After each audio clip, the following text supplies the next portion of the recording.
Hey, I'm Kraig Ward, founder and managing director of Bearhug Recruiting. It is October 25th, 2025, and this is your monthly market update on what's shaping startup hiring right now. The theme this month is momentum with discipline, because the economy is not in a free fall or a frenzy, it's recalibrating. Capital is flowing again, but very selectively. AI is still pulling in the lion's share of venture dollars, yet deal counts tell a different story because fewer companies are raising and bigger checks are going to fewer winners. On the hiring side, leadership demand is still at record highs, but search cycles are becoming a lot more deliberate.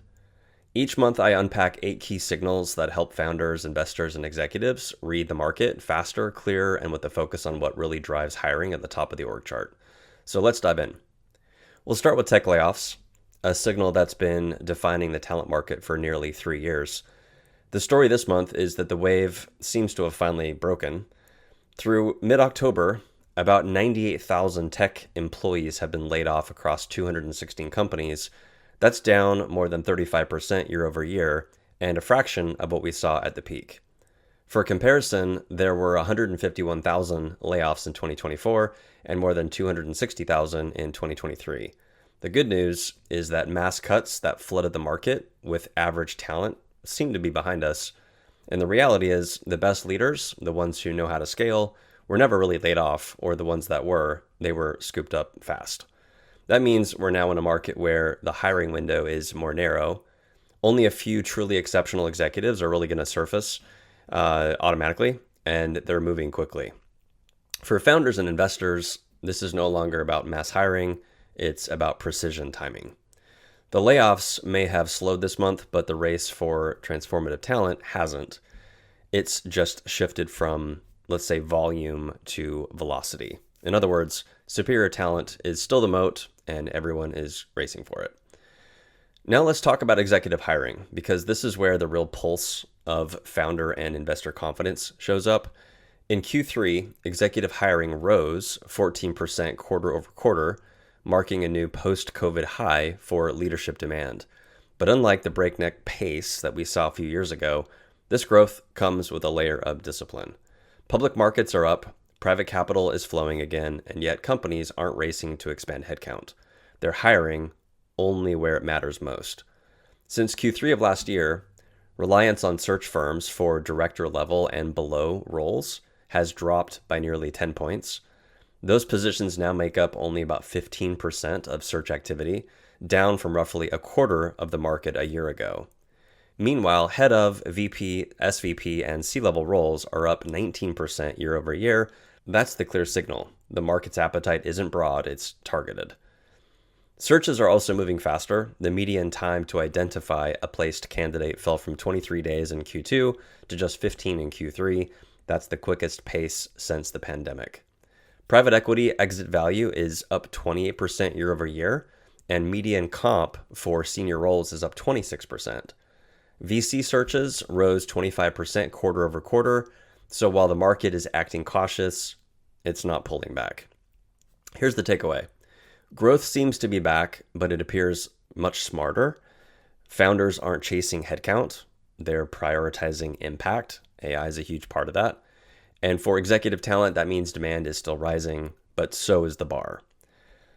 Next, let's talk about venture capital because this is where the shift is most extreme. The short version here is that VC money has all gone to AI. In the first half of 2025, AI startups captured 64% of all US venture dollars and 53% globally. To put that in perspective, that's a $377 billion annualized run rate, already higher than the total amount of venture funding for all of 2024. More than 10,400 AI deals have been completed this year, with the average deal size hitting nearly 36 million, doubling last year's average and 4 times what we saw in 2023. Meanwhile, the rest of the market is dried up. Funding rounds over 100 million for traditional SaaS companies has fallen from 147 deals in 2021 to just 21 in the past 12 months. So yes, many of these AI deals are really just AI-powered versions of classic SaaS plays, but that doesn't change the math. The dollars have moved. If you're building a great, profitable SaaS business that isn't AI native, you're now competing for a fraction of the capital that used to be available. This is what Orlando Bravo calls the new ruthlessness in venture.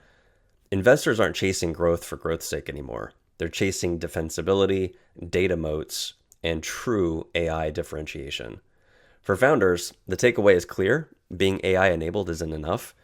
You're either building something that couldn't exist without AI, or you're risking being left behind. Now let's talk about company creation, which is the foundation of everything else.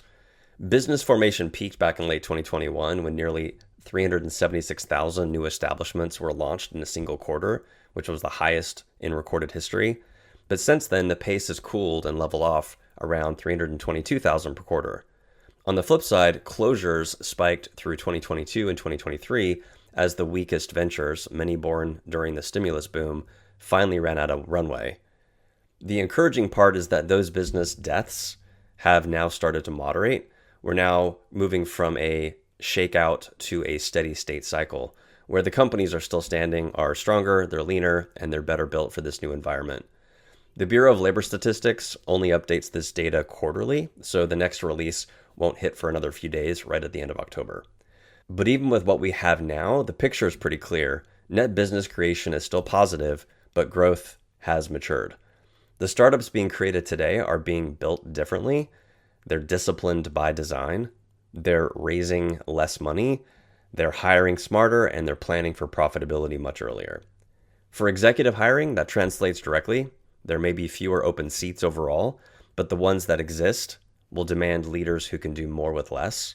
They need to be AI-fluent, operationally sharp, and able to turn efficiency into their competitive advantage. Let's talk about the broader US job market and what little data we've actually been able to get this month. Normally by now we'd have the official September payroll report from the Bureau of Labor Statistics, but with the federal government shutdown, that data release was delayed, leaving investors, analysts, and hiring leaders relying on private sources like ADP, and those numbers aren't encouraging. According to ADP, US companies shed roughly 32,000 jobs in September, with August's previously reported gain of 54,000 now revised to a smaller loss. Economists had expected a 45,000 job increase, so this reversal marks a really clear miss. The weakness was concentrated in leisure and hospitality, which lost around 19,000 roles as vacation season kind of wound down, and in professional and business services, which fell by another 13,000. Smaller companies, which are those under 500 employees, saw the sharpest pullbacks, especially across the Midwest. The official unemployment rate remains around 4.3%, but that likely underrepresents the true softness that we're seeing in underemployment and part-time shifts. Here's what it means for founders and for hiring leaders. The job market hasn't collapsed, but it's stalling. Hiring cycles are lengthening, approvals are slowing, and even strong candidates are hesitating before making moves. Yet at the top of the org chart, VP and C-level, demand remains resilient. Founders who act now still have an open window to secure transformative leadership roles before broader market uncertainty reaccelerates. So in short, the data may be frozen in Washington, but the signal is still clear. This market has shifted from expansion to precision, as we've been repeating as the theme this month. All right, let's move on to unemployment claims. One of the most timely indicators we have of the labor market's health. According to the latest data from the Federal Reserve Bank of St. Louis, the U.S. Department of Labor initial jobless claims were 218,000 for the week ending September 20th. The 4-week average was just under 238,000. But here's the twist. While we have this figure, the reporting pipeline is under strain because of the federal government shutdown that began on October 1st. That means some of the usual monthly checks and releases are delayed. So what do we do with that? Well, we go with what we have, and the signal's clear. Claims remain historically low, so mass layoffs and panic aren't the story, but the uptick and the elevated baseline point to friction, not freedom. Companies aren't firing wholesale, but they're also not hiring aggressively. Candidates are holding out longer, approvals are stretching, and the velocity of leadership searches is changing. For founders building growth stage teams, this means your hiring playbook needs to be calibrated because the pool of available leaders hasn't expanded. The urgency to move on top talent has increased, and the broader hiring tailwinds may get weaker before they get stronger. In short, the labor market is stable for now, but the breeze, I think you could say, has shifted. Don't assume it's still a tailwind. So next, I'd like to share the 3 biggest hiring challenges most startup CEOs are facing. The first is attracting top executive talent without overpaying. Startups can't match Meta, OpenAI, or other big tech companies on cash, so they must win on mission, equity, and product conviction, and overcome doubts about startup risk and exit potential. The second challenge is finding the right stage fit leader. Not every seasoned executive can operate in an early or growth stage company with chaos and ambiguity, especially in the age of AI when so much is changing with product market fit. It's more fluid these days. CEOs need someone who's scaled from 5 to 50 million, not 500 million plus, and who won't over-engineer things or require Google-level team resources to get anything done. The third challenge is running a high-stakes hiring process while also running the business. Executive search requires precision, scorecards, strategic sourcing, creative and aggressive outreach, and weaving together the story of the company and the product and the team to the candidate's story, and having extremely tight interview coordination and investor alignment, all while the CEO is already stretched way too thin these days. A mishire at this stage isn't just a delay, it's a major setback, so the right partner is essential to avoiding balls being dropped. And lastly, I'd like to share the 3 most common critical talent gaps that we see that are blocking early and growth stage startups from being able to really unlock that 100 million in revenue scale. The first major talent gap is attracting go-to-market leaders who can balance both strategy and execution, acting as both coach and player. Too many teams lack leaders who can build repeatable sales motions, navigate complex B2B buying cycles, and align sales, product, and customer success around a unified go-to-market motion.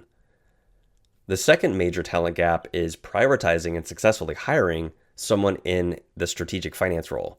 It's surprisingly common to meet CEOs who wait way too long to bring in a strong finance leader, someone who can build smart compensation and forecasting models, integrate systems, and bring discipline to financial planning.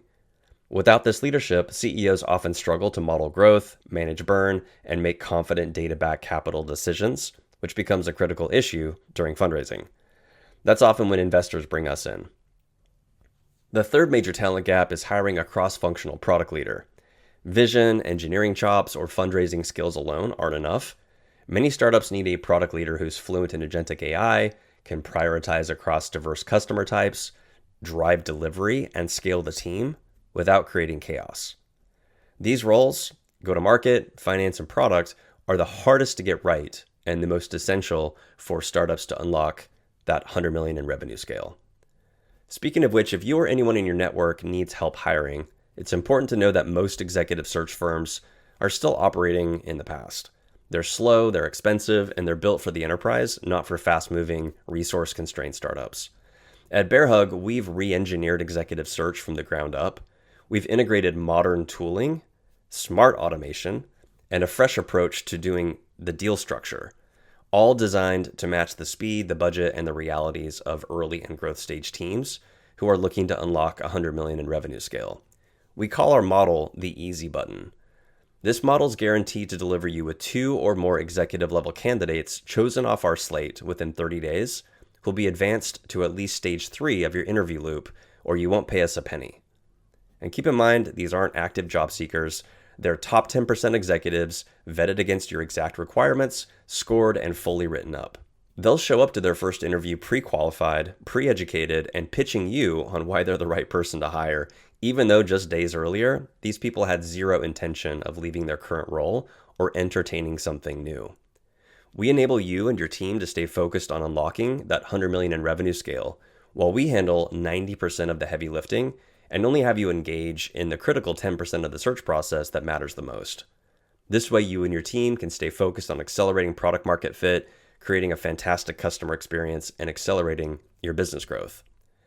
Based on our historical averages, you should only need to interview 3 to 4 people off our candidate slate to make the placement.